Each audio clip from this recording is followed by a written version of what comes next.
이제 겨울 이적 시장이 열렸습니다. 네. 오늘이 1월 4일이니까 벌써 열린 지가 4일이나 지났어요. 그래서 어. 이적설도 굉장히 좀 많이 나오고 있는데 저희가 이제 트리피어 얘기도 했었고 그렇죠. 아스날 이적 시장이 저는 조금 기대가 되거든요. 왜냐면 뭐 어쨌든 이번 여름 이적 시장에 정말 많은 돈을 써가지고 선수를 영입을 했고 실질적으로 영입생들이 다 괜찮습니다. 베나이트 뭐 초반에 좀 흔들리긴 했지만 좋았고 정말 잘하고 있죠. 토미야스 저는 리그 최고의 오플백 중에 한 명으로 지금 발돋움하고 있다고 생각해요. 램스데일 최고죠. 좋죠. 그래도 누구 왔지? 그리고 또 온 선수는 로콩가. 로콩가 유망주. 뭐 나름대로. 네. 그래서 장기적으로 봤을 때 이 선수가 왜 기대를 받는 유망주인지는 알 것 같아요. 또 콤파니가 안더레이트 때 잘 썼던 선수고 누노 타바레스. 누노 있죠. 누노 타바레스 티어니가 한동안 못 나올 때 굉장히 그때 잘했죠. 잘했다가 조금 이제 어린 나이여서 그런지 잠깐 부침을 겪는 시기가 있을 때 즈음에 그 즈음부터 이제 티어니가 다시 돌아와가지고 다행히 이제 이 자리는 또 유지가 되고 있습니다. 잘 이렇게 현상 유지를 해주고 있습니다. 네. 오늘 이제 저희가 얘기할 아스날의 타겟은 공격수인데 일단 오바메양이 지금 팀 공격진에 어떻게 빠지게 되면서 공백이 생겼어요. 이거는 뭐 팀적으로 저는 봤을 때 오바메양은 아예 그냥 이적을 시키는 게 나을 수도 있다라고 이제 생각이 좀 드는데 게다가 이제 뭐 오바메양은 또 네이션스컵에 이제 가야 되니까. 그렇죠. 네. 그러니까 공백이 생겼다고 제가 쓰긴 했는데 오바메양 하는 거 보면은 저는 공백인지 잘 모르겠어요. 그렇죠. 네, 왜냐면은 라카제트 필두로 해서 이선 자원들이 너무 좋다 보니까 굳이 오히려 오바메양이 들어온 마이너스야. 오바메양도 전수 지시를 받아서 좀 좌우로 빠지고 아니면 뭐 라인 브레이킹도 하고 그래서 좌우로 빠지면서 윙포워드가 좀 이렇게 안쪽으로 들어올 수 있는 길을 만들어주려고 노력은 하더라고요. 근데 똑같은 플레이를 하면 오바메양의 영향력보단 라카제트의 영향력이 훨씬 큽니다. 훨씬 크죠. 저 이번에 그 사카 골 넣을 때 그 아마 상대 왼쪽 풀백 아케였나 아니면 스크린. 센터백 라포르테였나 둘 중에 한 명인데 아케였던 걸로 기억해요. 아케인가요? 그 스크린 걸어주는 거 이거 네. 그 라카제트가 진짜 영리했다고 생각해요. 딱 튀어나오려고 하다가 라카제트 빡 막혀가지고 사카한테 공간이 열려가지고 슈팅 때렸잖아요. 그렇죠. 아마 오바메양이었으면 길목을 막았을 가능성이 있거든요. 오바메양이었으면 슈팅 길목이 막혔을 수 있어요. 네, 그 슈팅을 막았을 겁니다. 맞아요. 저도 그렇게 생각해. 네, 그래서 어찌됐건 아스날 입장에서 공격수 포지션이 영입이 좀 돼야 되는 거는 맞습니다. 왜냐면 뭐 이제 블라우비치 링크도 잠깐 있었고 지금 뭐 토트넘도 있고 이벤투스도 있고 합니다만 아스날도 어쨌든 공격수와 링크는 꾸준히 있었습니다. 지금 오늘 우리가 중점적으로 이야기할 선수는 소시에다드의 알렉산더 이삭인데 일단 해외 보도에서 좀 어떤 식으로 이 선수에 대해서 나오고 있는지를 먼저 살펴보겠습니다. 만약 이게 사실이면 저는 진짜 좋은 이적설이라고 생각해요. 근데 이제 뭐 뒤에 얘기하겠지만 이삭이 사실 지난 시즌만큼 폼이 좋진 않아요. 저는 이거는 조금 변수가 될 수 있다고 봐서 일단 익스프레스 이삭의 바르셀로나 이적이 막힘에 따라서 아스날로의 이적이 유력해졌다. 레알 소시에다드는 리그 내 라이벌 팀인 바르셀로나에 이삭을 팔고 싶어하지 않는다. 때문에 현 상황에서 아스날은 이삭 영입에 앞서 있다. 그리고 이제 그 다음이 중요한 건 사실 뭐 은케티아는 뭐 이제 아마 종윤 형이 이걸 봤으면은 뭐 나가 이 새끼야 뭐 이런 식으로 했겠죠. 카라바오컵의 왕. 네, 카라바오컵의 왕이지. 페페도 마찬가지예요. 맞아요. 네. 썬더랜드가 상대여가지고 내가 썬더랜드가 한 챔십 정도만 됐어도 맞아요. 야 그래도 뭐 이 정도는 괜찮지라고 했을 텐데 리그원 팀 상대로 그 정도 경기력은 당연히 나와야죠. 그리고 은케티아가 리그 출전 시간 자체가 부족하죠. 네. 이거는 팀 내부적으로 봤을 때도 경쟁력에 대해서 높게 보진 않는 거라고 그리고 생각해요. 은케티아를 쓸 자리도 없어요. 지금 그것도 솔직히 맞아요. 얘기하면 은케티아는 재계약을 거절했고 라카제트의 미래는 아스날이 아닌 다른 클럽에 있는 거예요. 뭐 계약 기간을 봤을 땐 그렇죠. 네. 왜냐면 이 두 선수 모두가 이제 곧 만료를 앞두고 있기 때문에 이삭은 지난해 인디펜던트와의 인터뷰에서 언젠가 프리미어리그에서 뛰고 싶다는 열망을 밝힌 바가 있다라고 합니다. 여기서 이제 중점은 바르셀로나와 이 링크가 있었음에도 소시에다드 쪽은 우리 바르셀로나한테는 안 팔아요라고 얘기를 했다는 거고 그 다음은 엘 나시오날 쪽에서 나온 건 이것도 사실 비슷한 얘기예요. 아스날은 소시에다드의 공격수인 이삭 영입을 앞두고 있다. 바르셀로나도 이삭 영입을 원하지만 소시에다드는 라리가 내 경쟁팀인 바르셀로나의 스쿼드 강화를 원하지 않는다. 같은 얘기입니다. 결국에는 바르셀로나가 지금 약간 떨어져 있는 건 맞아요. 근데 최근 들어서 어린 선수들 중심으로 조금씩 살아나고 있고 얼마 전에 또 페란 토레스를 영입을 했죠. 그렇죠. 그러면서 이제는 조금 더 뭔가 한 단계 올라설 것 같은 그런 느낌을 주고 있는데 여기에 만약에 또 다른 어린 자원이 이삭까지 간다? 이거는 우리가 물론 이제 소시에다드도 당연히 우승을 바라보겠지만 현실적으로 챔피언스리그 티켓이 목적이라고 봤을 때는 바르셀로나도 저는 경쟁자가 될 수 있다고 생각해요. 그러다 보니까 가장 가까이 있는 라이벌 팀에 우리 팀에 어떻게 보면 주전 공격수를 내주고 싶진 않다. 그래서 리그 내 이적이 뜸한 경우들이 있죠. 맞아요. 타리그로 웬만하면 보내려고 하고. 그렇죠. 맞아요. 딱 이거예요.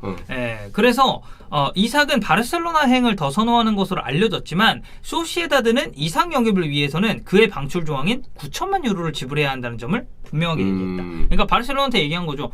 이삭 영입하고 싶어? 줄게. 대신에 9천만 유로 가져. 9천만. 근데 바르셀로나 지금 9천만 유로가 어디 있습니까? 그렇죠. 그리고 이미 페란 토레스 영입을 위해서 돈도 썼잖아요. 그래 돈 썼고 그것도 은행 대출 잘 풀려가지고 이 영입이 그렇죠. 된 건데 9천만 유로 지금 바르셀로나 재정 상황에서는 옛날 바르셀로나라면 지를 수 있죠. 네. 그리고 옛날 바르셀로나라면 저는 이삭보다 조금 더 괜찮은 급의 공격수와의 링크도 있었을 거라고 생각해요. 맞아요. 왜냐면 지금 메시가 나갔으니까. 근데 지금 바르셀로나 상황이 분명히 그런 건 아니다라는 점을 저희가 알고 넘어가야 되고 엘 나시오날 쪽에서 얘기를 했어요. 바르셀로나의 현 재정 상황으로는 해당 금액을 감당할 수가 없는 상황이다. 이거는 좀 냉정하게 저희가 바라봐야 될 것 같습니다. 그렇다면 엘나시오날 기준으로 아스날과 바르셀로나 링크가 있는데 만약 두 구단만 이삭을 노리는 게 사실이라면 아스날이 현실적으로 우위에 있다라고 그렇죠. 볼 수 있겠네요. 네, 만약에 금전적으로 따져봤을 때는 뭐 아스날의 가용 금액이 얼마나 될지는 이것도 지켜봐야겠지만 그럼 이제 이삭이 어떤 플레이 스타일을 가지고 있고 최근 폼은 또 어떻게 진행이 되고 있는지 한번 봐야 됩니다. 일단 활동량 괜찮고 스피드 기반으로 상당히 역습 상황이라든지 아니면 공간 침투에 어떻게 보면 좀 특화된 움직임을 보이고 있는 선수가 바로 이삭입니다. 한창 떠오를 때는 오바메양이랑 좀 유사하다는 맞아요. 평가도 있었어요. 그리고 이 선수가 또 도르트문트 출신이잖아요. 아 도르트문트 맞아요. 네, 그렇죠. 그러다 보니 사실 뭐 우스망 덴벨레도 도르트문트, 이삭도 도르트문트고 그러다 보니까 이 두 명의 어린 자원들한테 도르트문트가 기대하는 바가 굉장히 많았단 말이에요. 물론 이제 각자 살 길을 찾아가지고 이적을 하긴 했지만 그래서 오바메양이랑 유사한 플레이 스타일을 가지고 있다라는 평을 듣기도 했습니다. 이삭 선수가. 그래서 저는 오바메양과 비교했을 때 물론 이제 뭐 프리미어리그에서 지금 본 건 아니기 때문에 여전히 좀 보류는 해야 되겠지만 그 스웨덴 대표팀에서 이제 유로 경기 뛸 때 아마 그때 상대가 스페인이었을 겁니다. 그리고 심지어 스웨덴 대표팀에서 잘했어요. 이삭. 맞아요. 그때 저도 대표팀에서 좀 많이 봐서 인상이 좀 강하게 남는데 그때 이삭이 자기 발재간으로 진짜 스페셜 하나 찍은 그 경기 몇몇 장면들이 있었어요. 그래서 발재간이나 드리블 이런 부분들에서 약간 그게 꾸준치 않을 수 있어도 적어도 번뜩이는 재능은 있는 선수구나라는 거 저는 그때 딱 봤거든요. 약간 그런 거 한 번씩 보여주는 거 보면은 분명히 크랙형 느낌도 나요. 약간 번뜩여요. 그 딱 재능이 있는 바꿀 거야. 수 있는 그런 느낌이 네. 있으니까. 그래서 저는 그냥 개인적인 기호도가 이삭은 좀 좋아하는 편이에요. 저도 이런 스타일 공격수 좋아합니다.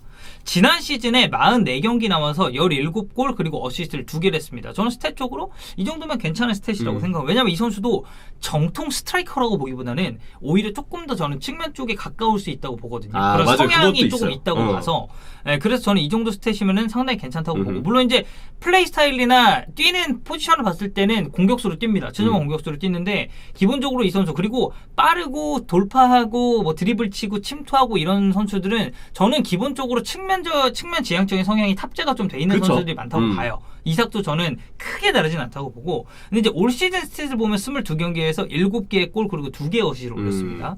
그러니까 지난 시즌의 전반기는 사실 별로였어요. 근데 후반기 들어서 이 선수가 완전 달라졌습니다. 18라운드 세비야전부터 시작해서 베티스, 비아레알, 까디스, 헤타페 그리고 알라베스 연속골 넣었고 알라베스전은 해트트릭했습니다. 이때 소시에다드 상승세도 많이 이끌었죠. 엄청 좋았죠 소시에다드가. 그래서 이후에 잠깐 득점 페이스가 멈추긴 했는데 시즌 말미에도 마지막에 아마 최종 라운드 2경기에서 이삭이 둘 다 연속골을 넣었을 거예요. 그래서 이 시즌 끝나고 지난 시즌 끝나고 나서 첼시랑 아스날이랑 사실 링크가 약간 있었거든요. 결국 이적이 성사가 되진 않았고 이삭은 소시에다드랑 5년 재계약을 했죠. 그러면서 이제 팀에 남는 선택을 했습니다만 그만큼 이삭이 지난 시즌 후반기에 보여줬던 퍼포먼스는 인상적이다라고 저희가 평가를 해야 될 것 같습니다. 문제는 올 시즌인데 저는 소시에다드 경기 중계를 하기도 했었고 어느 정도 팔로잉을 하기도 했었지만 냉정하게 봤을 때 저는 득점력적인 부분은 좀 떨어진다고 생각해요. 그러니까 저도 그 부분은 좀 공감하는 게 골 결정력이 좋은 선수는 그 트랜스퍼마켓에 이렇게 경기별로 이렇게 표가 이렇게 있잖아요.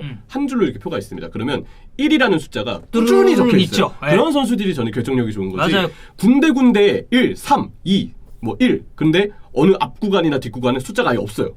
그런 경우들은 결정력이 좋다고 표현하기는 무리가 있다고 물론 스탯이나 수치상으로 봤을 때 저희가 모든 걸 다 표현할 수는 없겠지만 보통 그런 선수들을 보고 우리가 기복이 좀 있다고 하죠. 맞아요. 근데 아직 이삭은 그 득점력 기복이 좀 경기마다 있긴 해요. 그러니까 저는 경기 영향력 자체는 나쁘지 않다고 생각해요. 괜찮은 선수라고 보는데 그러니까 드리블 돌파라든지 아니면 아까 형철이가 얘기했었던 그런 약간 테크니션적인 경우 그리고 스피드를 기반한 이런 돌파 이런 장점은 저는 여전하다고 보거든요. 근데 문제는 이 골결에 대한 기복은 이건 확실히 이삭이 좀 극복을 해줘야 될 필요가 있어요. 안 좋은 시기도 분명 있어요. 시즌들 보면은. 근데 이제 제가 그래도 이삭한테 좀 기대를 하는 건 지금 아스날에는 저는 좀 없는 유형이라고 보거든요. 오바메양이 이탈을 했고 왜냐면 기존의 아스날에서 그런 침투하는 움직임 그리고 뭐 측면으로 벌렸다가 중앙이랑 스위칭하는 움직임 이런 걸 이제 보여줬었던 게 오바메양인데 냉정하게 얘기해서 최근 폼은 좋지 못했죠. 그렇죠. 저는 이 선수가 어쨌든 경기 외적인 걸로 인해서 지금 명단에 제외가 되는 거잖아요. 근데 경기 외적인 게 아니었어도 저는 나오면 안 된다고 생각을 해요. 그렇죠. 라카제트가 더 퍼포먼스가 좋았으니까. 훨씬 좋고 만약에 그걸 좌측에 쓴다? 좌측 지금 마르티넬리 스미스로 엄청 잘하고 있기 때문에 그렇죠. 저는 오바메양 들어갈 자리가 없다고 봐서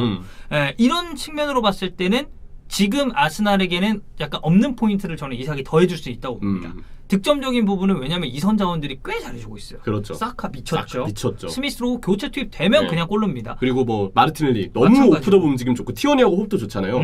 페페 카라바오컵에서 잘하고 있어요. 그리고 저는 웨데고르랑 호흡도 사실 좀 기대가 돼요. 웨데고르가 최근에 그런 어떻게 보면 좀 마무리 패스 찔러주는 거나 이런 쪽에서 영향력이 조금 더 네. 늘어나고 있다고 보기 때문에 이삭 침투, 웨데고르 마무리 패스 저는 이 그림도 아스날 입장에서 충분히 그릴 수 있는 부분이라고 생각을 하거든요. 그러다 보니까 저는 영입이 된다고 하면은 이거는 좋은 영입이다. 근데 만약에 금액이 어떠냐에 따라 좀 달라질 것 같긴 합니다. 왜냐면 지금 소시에다드가 원하고 있는 금액 자체는 사실 9천만 유로를 아스날이 지불을 하고 영입을 한다는 거. 좀 세긴 셉니다. 이 9천만 시국에 유로. 그리고 이게 어떻게 안 쓰겠어 이게. 9천만 유로면 진짜 수익 공격수를 영입할 수 맞아요. 있는 금액인데 이제 블라우비치 한창 영입 링크 떴을 때도 무슨 그 피오렌티나가 7천만에서 1억 유로 정도 원한다고 있다라고 얘기를 했잖아요. 그 정도 금액이에요. 아 근데 같은 금액권이면 전 블라우비치 나도 블라우비치예요. 그래서 이거는 9천만 유로 주고 이삭을 영입하는 건 이거는 조금 생각해봐야 될 문제가 아닌가. 근데 만약에 영입이 된다라고 한다면 저는 팀적으로는 충분히 도움이 될 수 있다. 네. 라는 생각이 듭니다. 좀 흥미로운 링크인 건 맞네요. 이삭 선수도 이 나이대를 생각하면 더 성장할 가능성도 분명 있는 그렇죠. 엄청 어린 선수니까. 자원인데다가 유망한 공격 자원으로 아주 꾸준히 언급을 하고 있죠. 그리고 네. 소시에다드에서 진짜 미친 듯이 터졌던 시기도 있었어요. 네. 그때 임팩트가 좀 강렬한데 아스날이 그만큼 최전방 공격수를 찾고 있다. 그리고 이미 아르테타의 눈밖에 난 듯한 이 오바메양은 아르테타가 그동안의 기조를 보면 한번 눈밖에 난 선수는 좀 확실하게 안 쓰고 사실 뭐 토레이라, 토레이스는 뭐 그 이전에도 뭐 그랬습니다만 귀행드지도 그렇고 네, 귀행두지도 그렇고 네, 그런 것처럼 왠지 오바메양은 조금 나갈 수순이지 않을까라는 점도 좀 예상해 볼 수는 있는 것 같아요. 네, 뭐 어쨌든 이상 영입은 이거는 종윤 형의 반응이 좀 궁금하긴 합니다. 네.